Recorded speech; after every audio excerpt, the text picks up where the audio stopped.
लोकसभा चुनाव को लेकर भाजपा ने अपने प्रत्याशियों की पहली सूची जारी कर दी है, जिसमें फिर एक बार मंडला लोकसभा सीट से भाजपा ने विधानसभा चुनाव हारे फग्गन सिंह कुलस्ते पर दांव खेला है।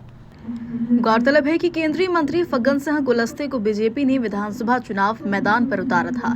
वह अपनी सीट बचाने में नाकाम रहे हैं, जिसके बाद से कयास लगाए जा रहे थे कि शायद पार्टी कुलस्ते को लोकसभा चुनाव में नहीं उतारे, लेकिन ऐसा नहीं हुआ और एक बार फिर से आलाकमान ने कुलस्ते पर ही दांव खेला है।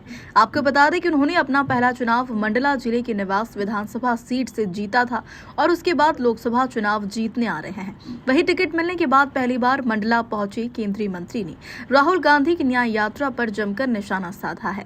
उन्होंने कहा कि राहुल गांधी के पास कोई काम है तो वो कभी भारत जोड़ो यात्रा तो कभी न्याय यात्रा निकाल रहे हैं। इससे क्या होने वाला है, जबकि कश्मीर से कन्याकुमारी तक भारत एक है। देखिए, केंद्र का पूरे लोकसभा चुनाव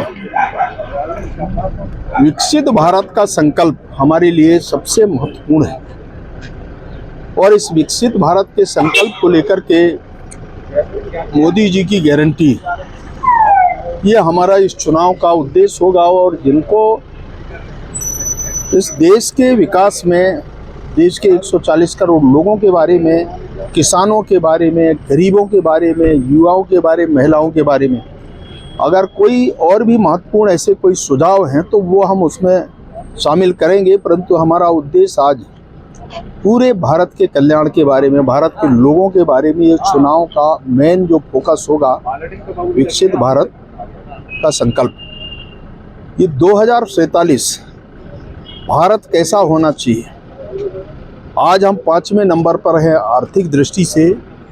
आने वाला भविष्य जब 2003 की हम बात करेंगे, विश्व में भारत की तीसरे नंबर की ताकत होगी। तो मूलभूत विषय जो आते हैं, हम इसलिए हमने हर घर, गरीब का घर बनाना, हर घर को पानी देना, हर घर को बिजली देना, किसान का सम्मान करना, महिलाओं का, ये बहुत बड़ा, ये जो हमारा अचीवमेंट है, जो मूलभूत सुविधाएं हैं लोगों के लिए और हर घर को पानी देना, ये हमारा लक्ष्य है। और इसलिए जब तक हम मूलभूत सुविधाओं को नहीं छुएंगे, नहीं लोगों तक पहुंचाएंगे, तब तक देश आगे नहीं बढ़ेगा। और इसीलिए जब हम इन नीचे स्तर पे इस काम को हमने पूरा करने का संकल्प लिया है तो भारत को ऊंचाइयों तक पहुंचाना, ये हमारा उद्देश्य होगा। चुनाव का जो मेन फोकस है यही है और इसलिए मोदी जी की गारंटी इस पूरे देश में आज जिस प्रकार का वातावरण आप देख रहे हैं, ये सामने दिखेगा। मैं ये कहता हूँ मैं अपनी भाषा में कि उनके पास कोई काम धंधा है नहीं, कोई जनता की बात तो करता नहीं, जनता की कल्याण की बात तो करता नहीं। अब भारत जोड़ो यात्रा कि भारत कौन सा खंडित हुआ है। देखिए, हमने आज 370 समाप्ति के बाद पूरा भारत एक है, जम्मू कश्मीर से कन्याकुमारी तक पूरा भारत एक है। हमारा देश सर्वोच्च है, राष्ट्र सर्वोच्च है और इस भाव से हम लोग काम कर रहे हैं। और इसलिए अगर उनको ऐसा लगता है कि भाई हमको भारत के लोगों के भविष्य के बारे में कुछ सोचना है तो उसको इस दिशा में सोचना चाहिए।